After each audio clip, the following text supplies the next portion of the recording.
দর্শক, আমরা সমাবেশ শুরু হলো 15 মিনিট, এরই মধ্যে আরেকটি মিছিল, বিশাল মিছিল নিয়ে সম্ভবত পিরোজপুর জেলা থেকে আগত জামাত নেতা কর্মীরা সমাবেশ স্থলে প্রবেশ করলেন। আমরা মিছিলের প্রেক্ষাপটে দেখতে পাচ্ছি মাসুদ বিন সাইদি, অর্থাৎ বিশ্ববরেণ্য মুফাসসিরে কোরআন, জননন্দিত যে ব্যক্তিটি ছিলেন আল্লামা দেলোয়ার হোসেন সাইদি, আল্লামা দেলোয়ার হোসেন সাইদি সাহেবের সুযোগ্য সন্তান মাসুদ বিন সাইদি পিরোজপুর 1 আসনের সংসদ সদস্য, সম্ভাব্য সংসদ সদস্য প্রার্থী। সেই মিছিল নিয়ে সমাবেশ আগত নেতা কর্মীরা সামনে এগিয়ে যাচ্ছে। অর্থাৎ পুরো এখন সোহরাওয়ার্দী উদ্যানে নয়, রয়েছে হাইকোর্টের পাশে যে মহাসড়ক, সেইখানে দাঁড়িপাল্লার স্লোগান নিয়ে, দাঁড়িপাল্লার প্রতীক নিয়ে এবং পিরোজপুরের 1 আসনের সংসদ সদস্য প্রার্থী মাসুদ বিন সাইদির ছবি সংবলিত প্লেকার্ড নিয়ে সমাবেশের স্থলে যাচ্ছেন নেতা কর্মীরা।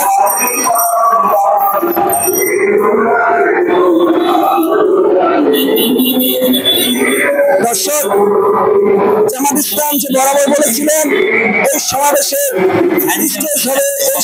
স্টেজ হবে সোহরাওয়ার্দী উদ্যান, আর সমাবেশের স্থান হবে পুরো রাজধানী ঢাকা শহর, সেটাই বাস্তবে প্রতিফলিত হলো।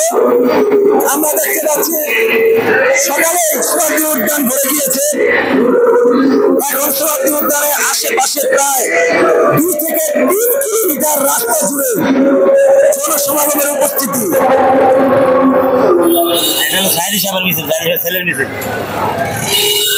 এখানে পিরোজপুর থেকে এসেছেন আল্লামা সাইদি সাহেব ভালোবেসে যে জনগণগুলো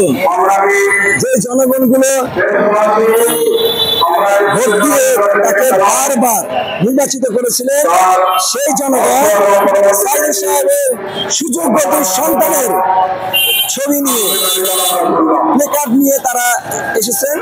অর্থাৎ পিরোজপুর 1 আসনে মাসুদ বিন সাইদি, পিরোজপুর 2 আসনে শামীম সাইদিকে সম্ভাব্য প্রার্থী করে তারা তার পক্ষে প্রচারণা নিয়ে এই সমাবেশে এসেছেন। আমরা জানতে চাচ্ছি তারই সমর্থনে, তারই একজন কর্মী, তার মন্তব্য কেমন লাগলো সমাবেশ? ভালো লাগলো। আজকের মাঝে যে আমাদের সাইদি সাহেব থাকতো অনেক ভালো লাগতো, সাইদি সাহেব নাই, অনেক দুঃখ লাগতেছে। সমাবেশে আসছি, আলহামদুলিল্লাহ। সমাজের দর্শক, এই সমাবেশে আগত জনগণ এখনো স্মরণ করে, এখনো মনে করে সেই জননন্দিত কোরআনের পাখি আল্লামা দেলোয়ার হোসেন সাইদিকে।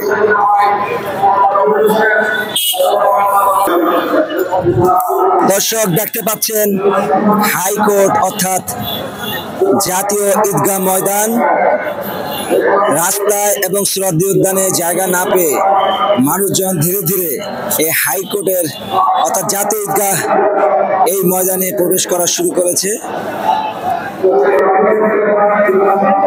এই জনসমুদ্র কোথায় গিয়ে পৌঁছবে হয়তোবা আর আধা ঘন্টা, 30 মিনিট অথবা 1 ঘন্টা পর বোঝা যাবে।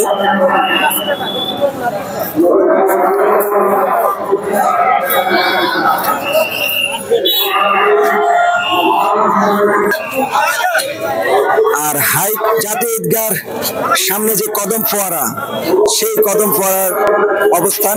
সমাবেশ শুরু হয়ে গেছে কিন্তু লোকেরও কারণ না, সোহরাওয়ার্দী উদ্যানের জায়গা তো সংকুলন হচ্ছেই না। এখন পার্শ্ববর্তী রাস্তাগুলো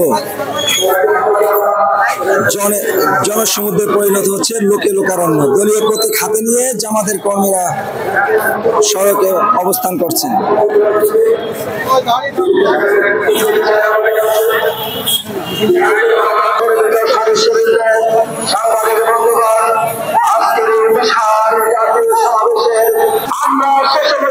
সমাবেশ শেষে কেমন লাগলো? অনেক ভালো লাগতেছে।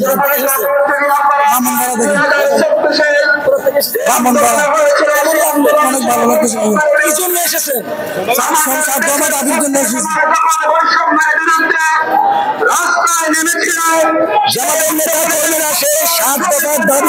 প্রত্যাশা নিয়ে সমাবেশে এসেছেন আর সেই দাবি তারা আদায় করে ফিরবে বলে আশা করেন।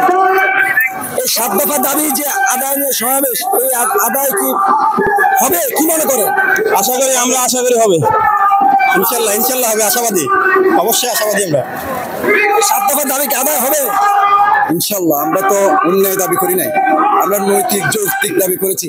এই দেশের একটি সুন্দর নতুন বাংলাদেশ গঠন করার জন্য বাংলাদেশ জামাত ইসলামী চেষ্টা করে যাচ্ছে এবং জনসমর্থন জামাতের পক্ষে আছে। এখন আজকের সমাবেশ সেটাই বড় প্রমাণ। লাখ লাখ মানুষ এই সমাবেশে যোগদান করেছে।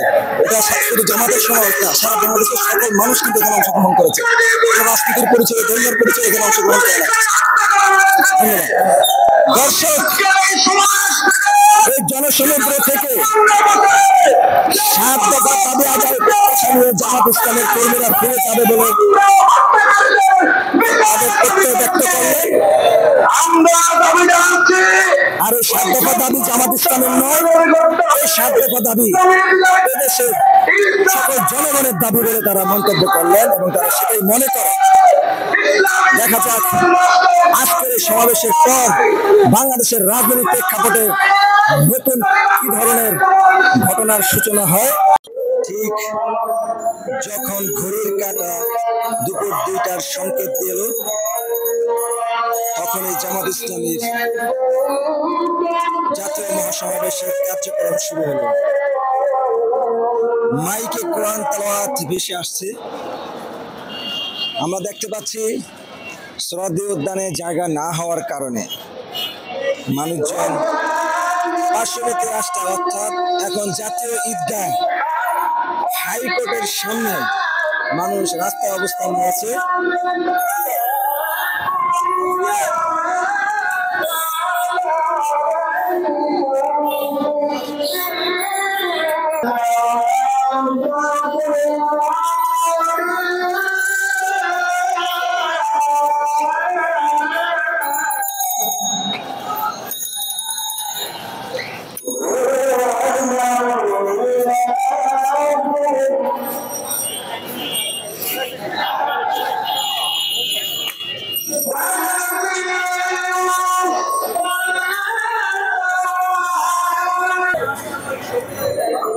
জাতীয় ঈদগাহ হাইকোর্টের সামনে জামাতের কর্মীদের অবস্থান।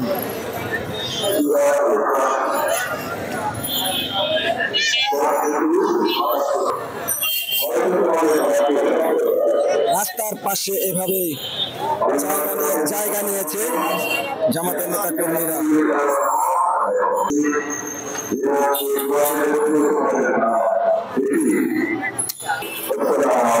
এভাবে শুধু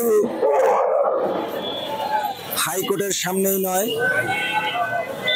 শ্রদ্ধেয় উদ্যানের আশেপাশে পার্শ্ববর্তী যে রাস্তাগুলো রয়েছে সেই সড়কে অবস্থান রয়েছে জামাতের কর্মীরা।